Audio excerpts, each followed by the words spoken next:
mostrar, treballant amb els reglets de la Maria Antònia Canals, com introduir a primer cicle de primària les primeres operacions, la suma i la resta. Cal dir que començarem a treballar-les un cop els nens i nenes tinguin una mica clar el seu valor, amb el color corresponent, així com que hagin comparat les seves quantitats en un inici fins a 10. Han de conèixer també la composició dels nombres, veient que cada un que segueix a l'anterior té el seu mateix valor més 1, així com veient que podem construir un reglet més gran amb nombres més petits. Podeu veure, si voleu, el vídeo de presentació dels reglets que trobareu aquí mateix i que comenta aquest treball previ.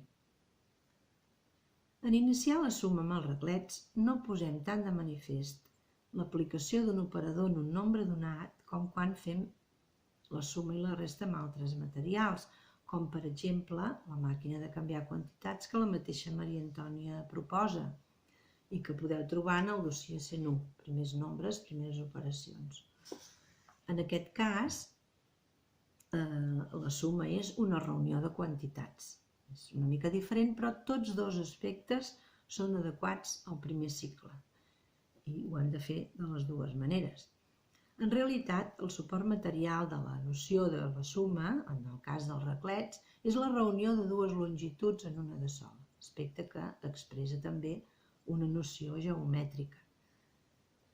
Com començarem, doncs, la suma i la resta amb els reglets? Comencem, doncs. Per sumar nombres amb reglets els posarem un a continuació de l'altre, en filera, com si fossin els vagons d'un tren, en aquest cas el 2 i el 4. I què farem per sumar? Doncs buscar el reglet equivalent que tingui el valor de tots dos junts, en aquest cas el 6. I així podem anar practicant sumes primer amb nombres petits, després amb nombres més grans. Els reglets han de començar al mateix lloc per poder comparar i la suma i la resta les posarem en línia perquè són representacions lineals.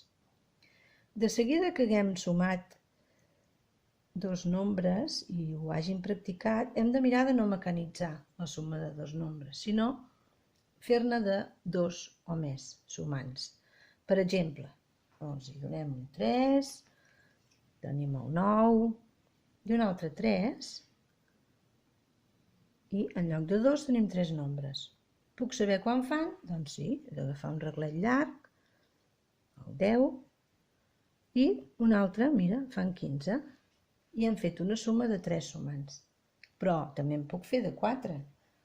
Per exemple, puc agafar un 4, un 3, un 2 i un 7. 4 sumants. Quan faran? Doncs mira, també el 10 i 6. Aquest fa 16 i hem sumat 4 sumants. Però ho podem fer amb més inclús i ells ho troben superdivertit.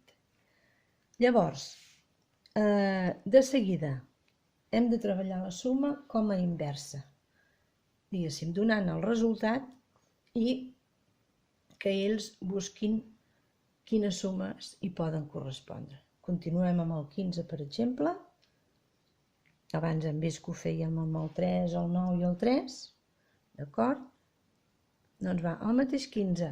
Com el podem fer diferent? Doncs mira, puc agafar el 4, un altre 4 i el 7. I llavors podem jugar també amb les ordres que els donem. Per exemple, aquí l'hem fet amb dos nombres iguals i un de diferent. Dos nombres iguals, dos 4 i un de diferent, el 7. Que ho podríem fer? El 15 de trobar una suma que fossin tots els sumants iguals? Doncs sí, per exemple, doncs el 5 i el 5. I així juguem a compondre i a descompondre i treballem la inversa de la suma. Cal deixar també poc temps del treball de suma amb el treball de resta. O inclús es pot fer més o menys simultani. Per restar dos nombres posarem l'un sota l'altre.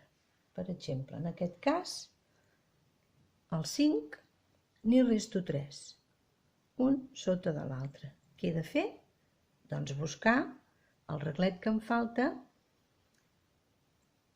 del petit per arribar al més gran. 3 per tenir-ne 5. Doncs el 2. 5 menys 3 fan 2. Aleshores, quan treballem la resta hem de mirar molt de treballar els diferents conceptes de la mateixa. Per exemple, aquí n'hem tret 3 del 5 i tenim 2, però també podríem dir del 3 per arribar al 5 n'hi falten 2. O també podríem dir del 5 al 2 enrere en trec 3. O que la diferència entre 5 i 3 són 2. I així anem treballant diferents maneres d'expressar la resta.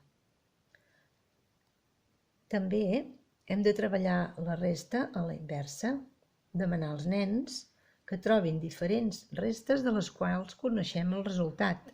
Per exemple, amb un resultat de 3, quina resta hi podríem trobar? Doncs mira, agafem un nombre més gran, lògicament, el 7, i n'hi traiem 4. 7 menys 4 fan 3. Que en puc trobar una altra de resta amb el resultat de 3?